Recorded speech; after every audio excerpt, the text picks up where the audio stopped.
The shocking story of two best friends and a tragic night.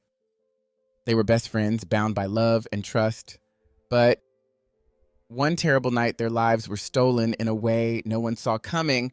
This is the heartbreaking story of Charnel Hogg and Marna Engelbrecht, a tale of friendship, obsession, and tragedy. Stay with us as we uncover the chilling events that led to this unthinkable crime and how their story sparked change for others. If you believe stories like theirs need to be heard, please like, subscribe, and share. It could make a difference. Dawn broke over Stella boarding school with an unseasonal chill that May morning in 2018. The corridors that usually echoed with teenage laughter fell silent when a staff member's routine rounds transformed into a moment that would haunt the school forever. There, suspended in the stairwell of the girls' residence, hung the lifeless form of 17-year-old Charnel Hogg. The horror doubled mere minutes later with the discovery of Marna Engelbrecht, Charnel's inseparable companion, in similar circumstances. What appeared to be a tragic pact between friends soon revealed hairline cracks in its facade, subtle inconsistencies that would pry open a door to darker truths. The story of these two girls began far from the cold stairwell where it ended. Charnel's roots stretched deep into the rich soil of Delaryville, a farming community where the sky meets earth in endless waves of grassland. Here, she lived with her father, Ronnie, whose weathered hands tended to cattle, her stepmother, Anna, who had brought warmth back to their home, and Anna's son, Eston, whom Charnel had embraced as the brother she never had. Life had dealt Charnel an early lesson in adaptation when her parents divorced. Yet, unlike many such stories, theirs maintained a gentle grace. While Ronnie continued his ancestral calling as a cattle farmer, Charnel's mother, Sonia, carved out a new life at a tourism lodge where visitors came to escape the world Charnel called home. Their daughter moved between these two worlds like a pendulum, 3 weeks in the embrace of farm life, 1 week in her mother's more modern realm. But the rhythm of this carefully orchestrated dance changed when Stella boarding school entered the picture. As Charnel's visits to her mother's world grew scarcer, fate orchestrated a reunion that would prove fateful.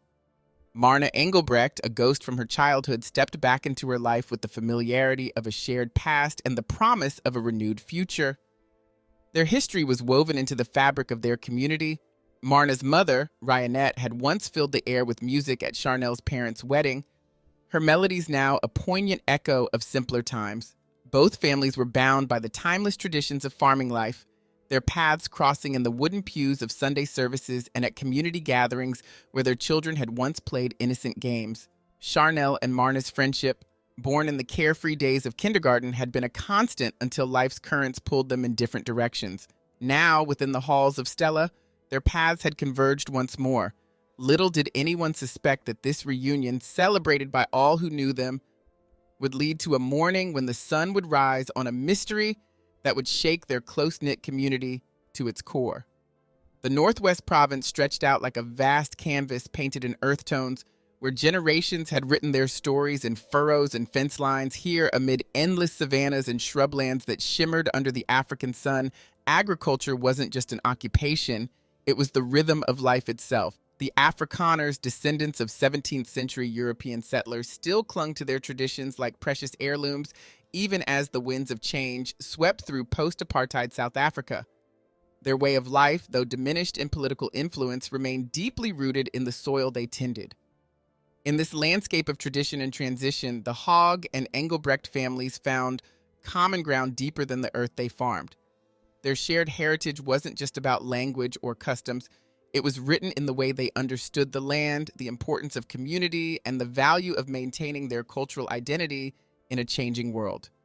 When fate orchestrated Charnel and Marna's reunion at Stella boarding school 8 years after their childhood separation, it felt less like coincidence and more like the natural order of things restored. Their enrollment in 8th grade marked not just an educational milestone, but the revival of a friendship that had merely been dormant, never truly forgotten. For Charnel, the transition to boarding school life carved a sharp line between her past and present. The familiar rhythms of farm life, the morning mist over the cattle fields, her father's pickup truck kicking up dust at dawn, the comfortable routine of family meals, gave way to the structured independence of dormitory living.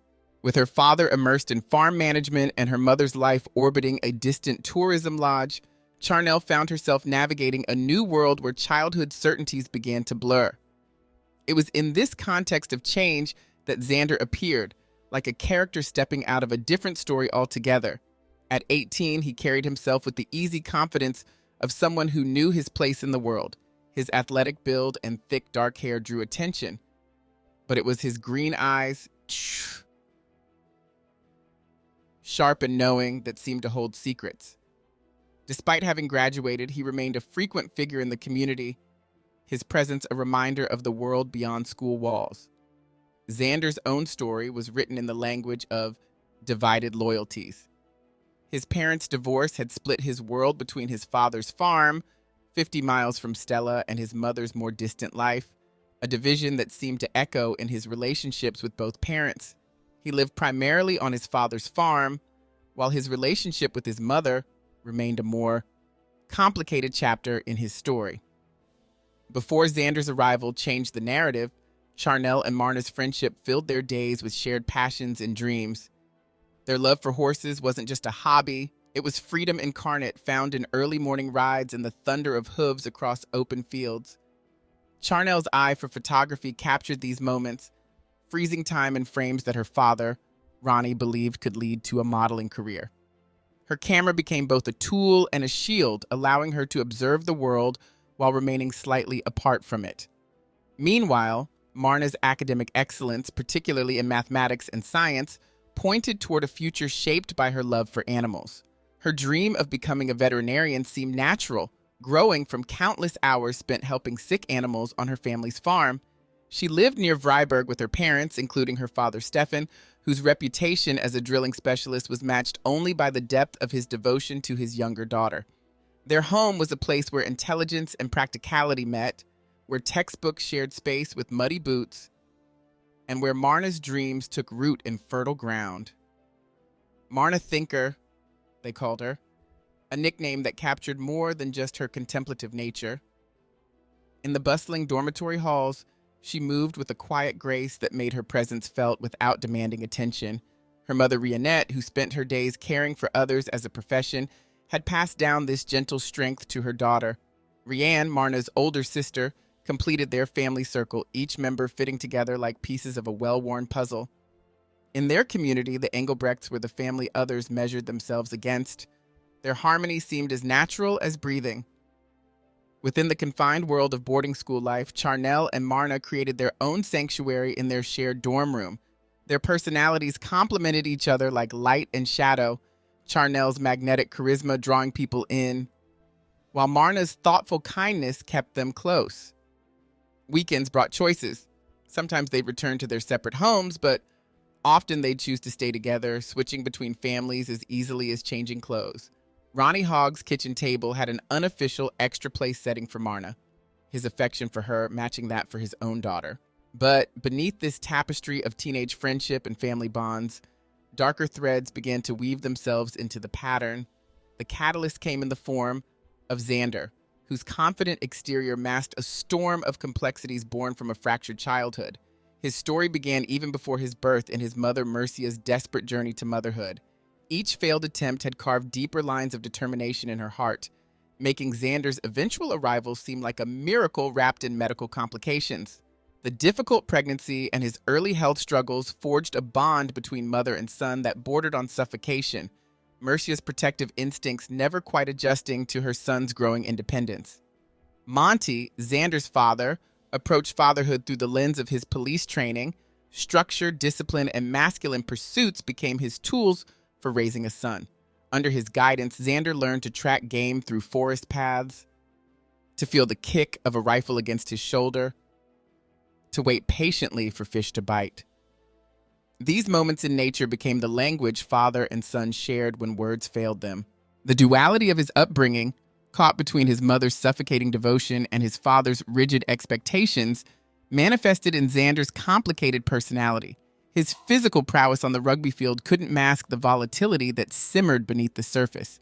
Teachers learned to brace themselves for his outbursts, classmates walked carefully around his trigger points, and adults found themselves facing a young man who challenged their authority with a confidence that bordered on contempt. School meetings became a stage where this family drama played out repeatedly. Mercia, ever the protective mother, would transform these disciplinary sessions into defenses of her son's unique spirit.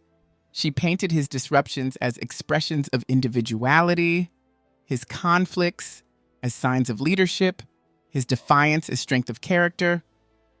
Perhaps it was this unwavering support, this refusal to acknowledge the darker aspects of his nature, that led Xander to choose the simpler life of farming over further education after graduation. On his father's land, at least, his struggles could be channeled into physical labor, his complexities hidden behind the straightforward tasks of agricultural life. Yet, as he began to orbit Charnel's world, these unresolved tensions would find new ways to express themselves, casting long shadows over what had once been a simpler story of teenage friendship. In the digital age, Xander was something of an anomaly. His social media footprint was sparse, just a carefully curated collection of hunting photographs and firearms, each image a statement of masculine pride. Yet despite, or perhaps because of, this calculated distance from the online world, his real-life presence commanded attention. Young women found themselves drawn to the mystery he cultivated, the carefully maintained aura of danger and charm. It was during an alumni student meeting that Charnel's path first crossed with Xander's. The encounter lasted mere moments, but those brief seconds ignited something that would consume them both. For Charnel, a high school senior on the cusp of adulthood, Xander represented everything exciting about the world beyond school walls. His confidence didn't just fill a room, it seemed to reshape it around him. His athletic build and practiced charm were like hooks that caught at her attention and wouldn't let go. The courtship that followed was a whirlwind of intensity. Xander pursued Charnel with single-minded focus, as if she were prey he'd marked for himself. Every gesture was calculated for maximum impact: surprise visits, thoughtful gifts, constant attention. He played the role of devoted boyfriend with the precision of someone who had studied the part carefully. The meeting with Ronnie, Charnel's father, showcased Xander's ability to adapt and charm. He approached the introduction like a tactical operation, having already gathered intelligence about Ronnie's farming background. What began as a father's cautious evaluation of his daughter's suitor transformed into a discussion of agricultural techniques and an offer of farm work. Xander had won another battle in his campaign for Charnel's life. But beneath the surface of this perfect romance, hairline cracks began to appear. Like tremors before an earthquake, Xander's true nature sent out warning signals that most missed or chose to ignore. His legendary temper, the stubborn refusal to bend, the need to dominate, these traits weren't flaws in his character so much as fundamental features of it. Marna, with the sharp insight of lifelong friendship, was the first to notice the subtle changes in Charnel.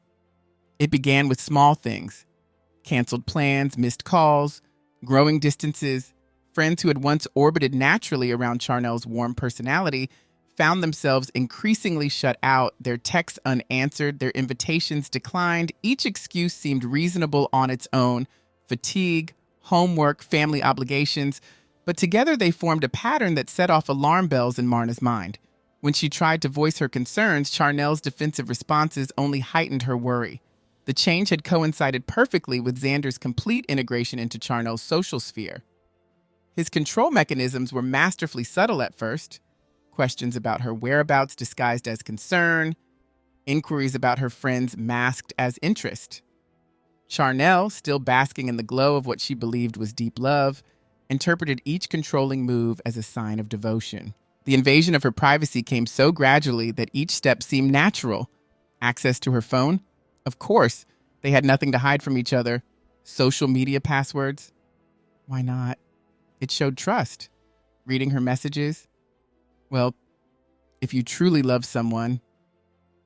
Each surrender of privacy was rationalized away, each red flag colorblind to love's rose-tinted glasses. The breaking point arrived with prom season. What should have been a cherished mother-daughter moment, the search for the perfect dress, became the stage for a demonstration of Xander's growing power over Charnel's life. As she stood in the boutique with her mother, the joy of the occasion was about to collide head-on with the reality of who Xander truly was. The prom dress became more than just a piece of clothing. It was a symbol of Xander's growing control. His demands came wrapped in the language of care. The dress must meet his standards, makeup should be minimal, hairstyled to his specifications. Each requirement chipped away at Charnel's autonomy, even as she told herself it was easier to comply than resist. When she whispered her unease to friends, her words carried the weight of deeper fears she wasn't ready to acknowledge. Like a spider weaving its web, Xander's control expanded methodically. Friends became targets of his criticism, each one labeled a bad influence if they threatened his dominion over Charnel's world. Every social interaction required exhaustive explanations: who, what, where, when, why, until eventually, Charnel found it easier to decline invitations than face his interrogations. Even her precious friendship with Marna, once as natural as breathing, withered under his suspicious gaze. Marna watched her friend disappear piece by piece. Her attempts to name what was happening, to call Xander's behavior what it was, met with Charnel's practiced defenses. "It's just his way," Charnel would say, or "he'll change," or "you don't understand him like I do." Each excuse was a brick in the wall Xander was building around her. Family dinners with Xander's relatives became exercises in vigilance. Charnel felt his eyes on her constantly, measuring each word, judging every gesture. Her own family, who had initially welcomed Xander, began noticing shadows in their daughter's once bright personality. Ronnie and Anna watched their vibrant girl grow quieter, more hesitant, but mistook the symptoms for academic pressure. Only Marna recognized the disease beneath the symptoms, but her efforts to reach her friend kept hitting the walls Xander had built. January 2018 arrived with Charnel's decision to break free.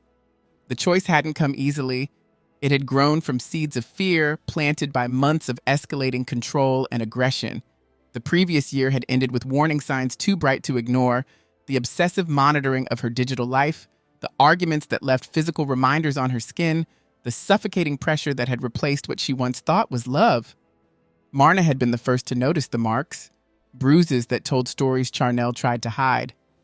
These visible signs of Xander's dominance finally broke through the fog of denial that had surrounded their relationship. But ending things with Xander proved to be as dangerous as staying. His response to the breakup revealed the full extent of his manipulation. The threats of self-harm came like weapons aimed at her heart.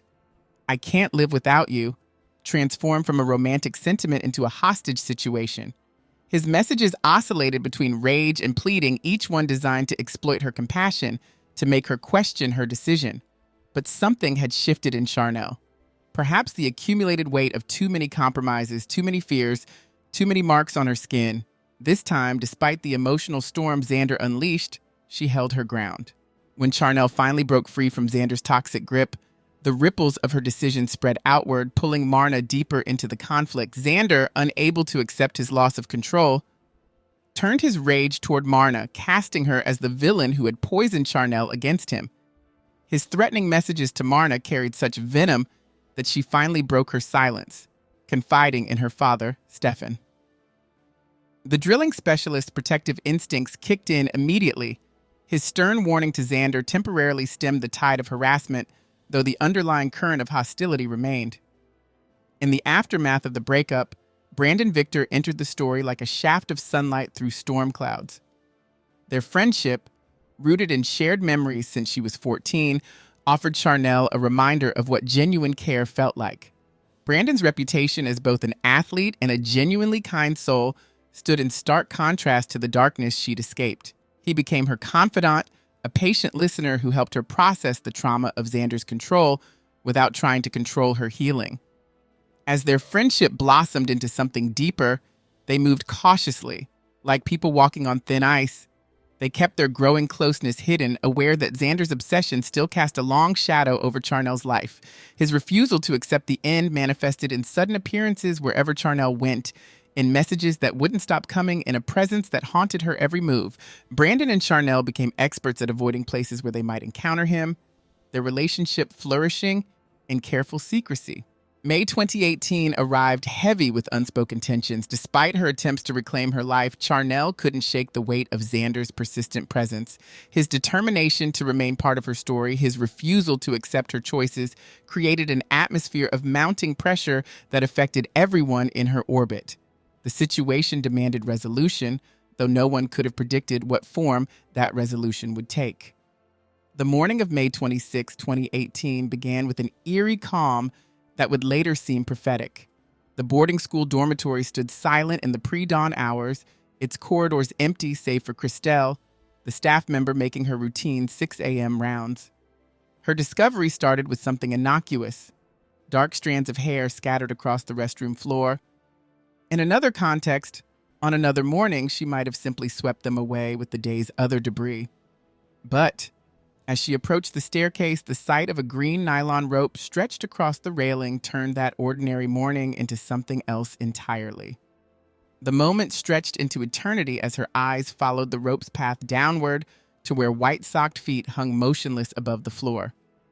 Miles away in Coster, at 4:17 a.m., Sonia Hogg had awakened to words no mother should ever have to read.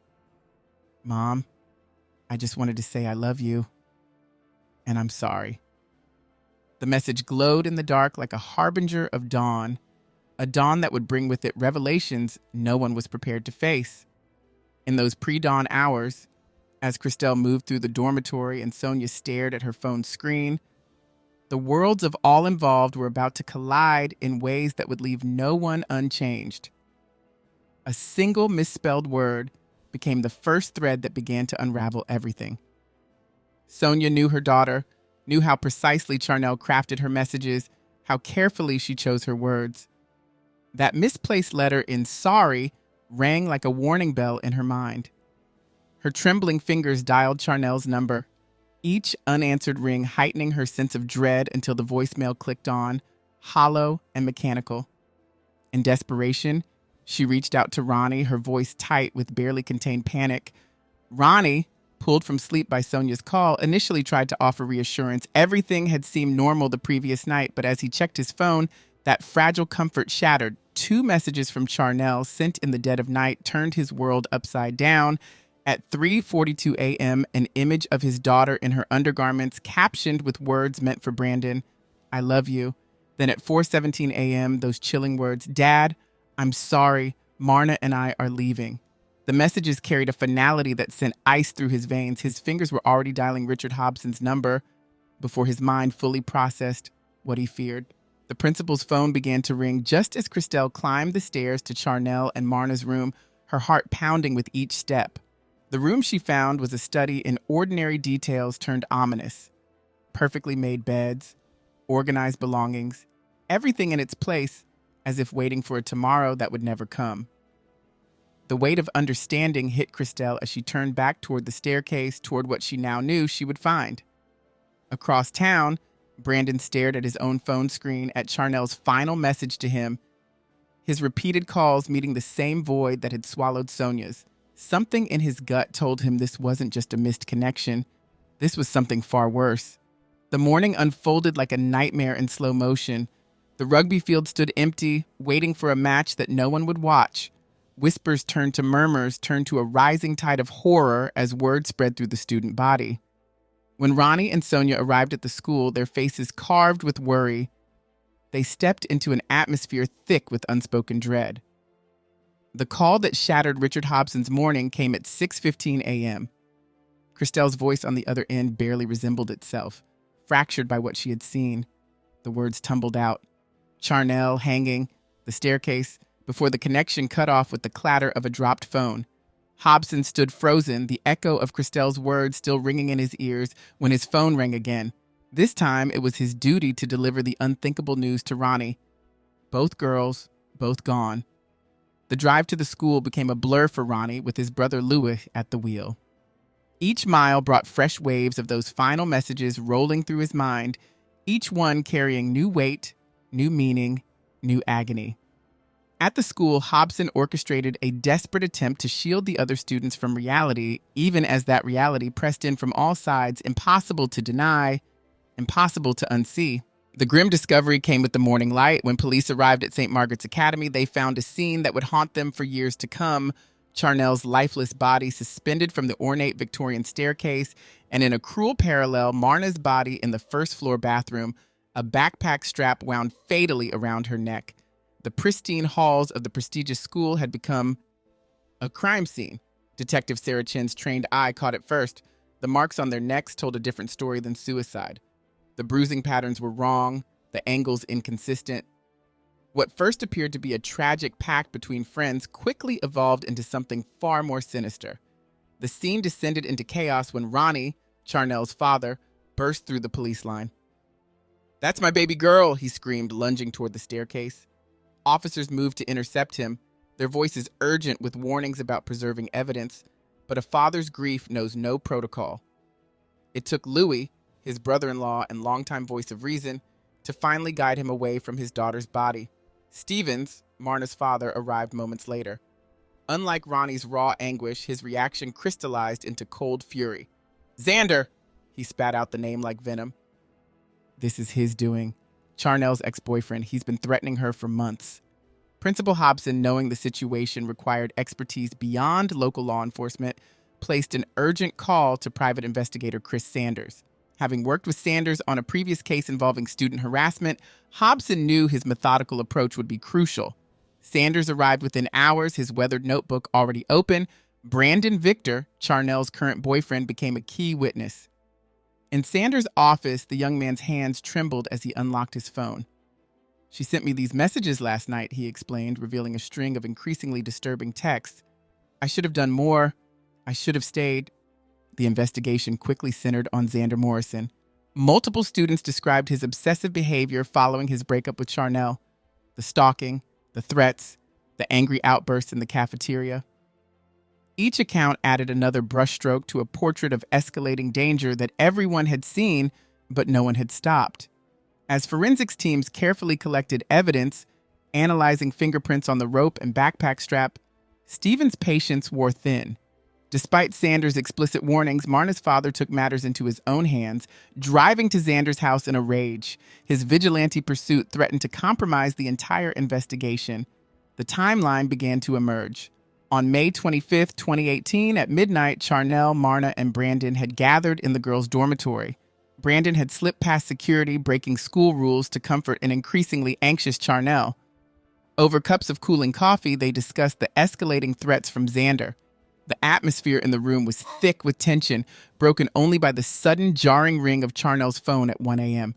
When Xander's name appeared on the screen, Charnel's hand shook as she activated the speaker. His voice filled the room, initially honey-sweet, coaxing her to meet him outside. But when she refused, that facade cracked, revealing something darker beneath, something that would set in motion the tragic events of that fatal night. The night air grew heavy with menace as Xander's voice crackled through the phone speaker. His final words hung in the room like poison. "You'll regret what I'm going to do tonight." Charnel's hands trembled as she ended the call.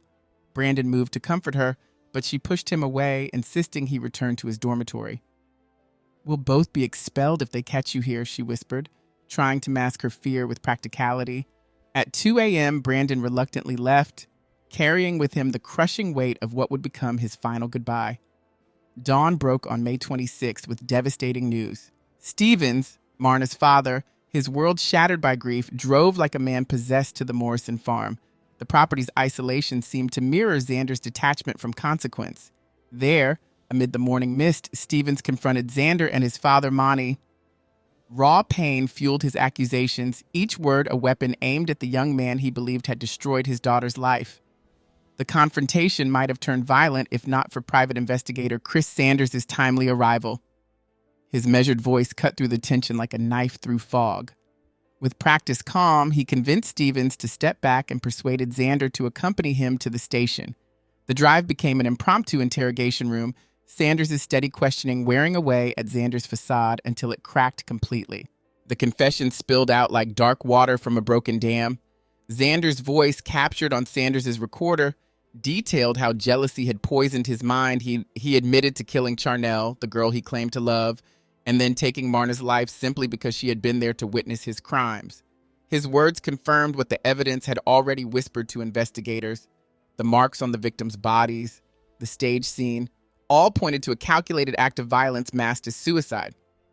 At the police station, Xander's confession expanded into a horrifying narrative. He described his methodical planning, how he had carefully orchestrated the scene to suggest a suicide pact. The investigation uncovered the dark depths of his obsession. His phone yielded a digital shrine to Charnel, countless messages, photos taken without her knowledge, and journal entries that traced his descent from love to deadly possessiveness. The trial in March 2019 laid bare the full extent of Xander's psychological unraveling. Anastasia Fesser's testimony proved particularly damning. A fellow competitive fisher who had known Xander from tournaments, she recounted a disturbing phone call received just 24 hours before the murders. "He told me he wouldn't let Charnel live her life without him," she testified, her voice tight with retrospective horror. "I thought it was just anger talking. I should have known better. I should have done something." Her regret filled the courtroom. A palpable reminder of how often warning signs go unheeded. That missed opportunity to intervene had cost 2 young lives. Anastasia's testimony illuminated not just Xander's obsession, but the premeditated nature of his crimes. Brandon Victor's testimony brought the timeline full circle. His account of that final evening, May 24, 2018, painted a picture of 3 young people sharing coffee and conversation in a dormitory room, unaware that death was already moving toward them through the darkness. Brandon's voice broke as he described his last moments with Charnel, his decision to leave haunting him with questions of what might have been if he had stayed, if he had made different choices, if he had somehow seen what was coming. Each piece of testimony added another layer to the portrait of a tragedy that could have been prevented, of red flags ignored and warnings dismissed, of a possessive love that had twisted into something monstrous. The trial would reveal not just the facts of the crime, but the broader failure of a system that hadn't protected 2 young women from a threat that had been hiding in plain sight.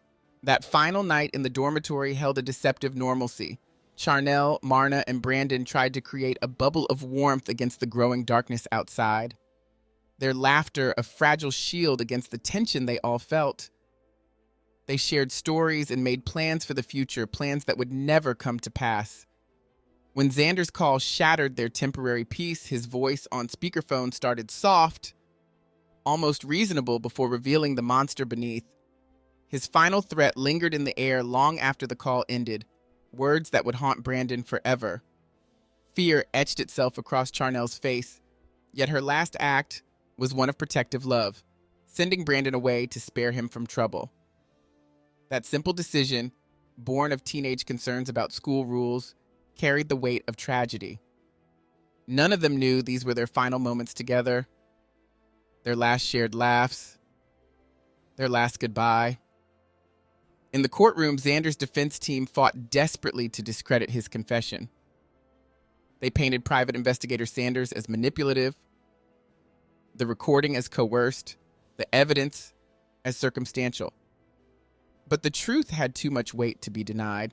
Dr. Elizabeth Chen, the court-appointed psychiatrist, delivered a devastating psychological profile.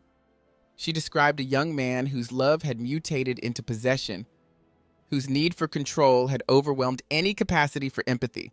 This wasn't a crime of passion, she testified, but rather the culmination of a long-developing pathology. The trial exposed the complex web of enabling behavior that had surrounded Xander. His mother, Margaret Morrison, sat rigid in the courtroom, still defending her son even as the evidence mounted.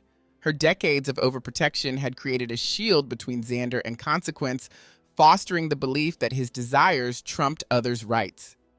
The transformation of his father, Monty, from justice-seeking ex-officer to desperate defender, highlighted how family bonds could blind even those trained to see truth. After the judge handed down 2 life sentences, Monty Morrison's crusade began. He emptied his retirement fund hiring appellate lawyers, transformed his home office into a war room of legal documents, and started a website claiming his son's innocence. But for the families left behind, justice had already spoken. In Forest Grove Cemetery, 2 headstones stand side by side, just as Charnel and Marna once stood together in life. Their families chose this arrangement, understanding that even in death, these friends wouldn't want to be separated. Fresh flowers appear regularly, left by Brandon, who visits every week, carrying the weight of that final goodbye.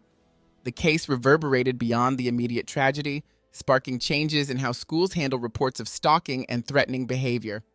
St. Margaret's Academy implemented new security measures and counseling programs. Support groups formed dedicated to helping young people recognize and escape toxic relationships. Detective Sarah Chen, who led the initial investigation, now gives lectures about identifying warning signs of obsessive behavior. These weren't just victims of a crime, she tells her audience. They were young women failed by a system that should have protected them. Their story isn't just about tragedy, it's about what happens when we dismiss red flags as teenage drama. The lives of Charnel and Marna became more than a cautionary tale, they became a catalyst for change. Their story forces us to confront uncomfortable truths about how society handles possessive behavior, the role of parental enabling, and the fine line between love and obsession. In their memory, communities learn to look closer, listen harder, and act faster when young people cry out for help. Brandon Victor eventually established a foundation in their names, providing resources for teenagers trapped in controlling relationships. "I couldn't save them that night," he said at the foundation's opening, "but through their story, we might save others." In the end, this case isn't just about two lives tragically cut short. It's about the ripples that spread outward from that terrible night, touching lives and changing systems that had failed for too long. Charnel and Marna's friendship, unbroken even in death, became a symbol of the bonds that survive even the darkest of human actions.